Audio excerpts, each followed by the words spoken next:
যমুনা টিভিতে সংবাদ প্রচারের পর নারায়ণগঞ্জের রূপগঞ্জে ৯টি অবৈধ বালুর গদি উচ্ছেদ করা হয়েছে। সোমবার দুপুরে পূর্বাঞ্চলে এই অভিযান চালানো হয়েছে। অভিযানে জব্দকৃত বালি এবং পাথর বিক্রি হয় উন্মুক্ত নিলামে।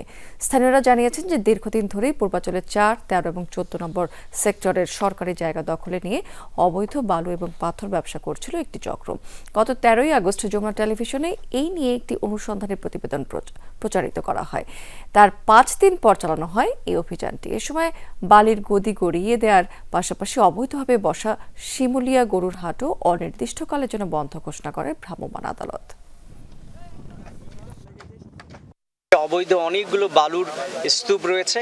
এখানে মূলত কিছু বালু ব্যবসায়ী বালু ব্যবসা করছেন, কিন্তু সরকার থেকে যে অনুমোদন নেওয়ার প্রয়োজন সেটি তারা নেননি।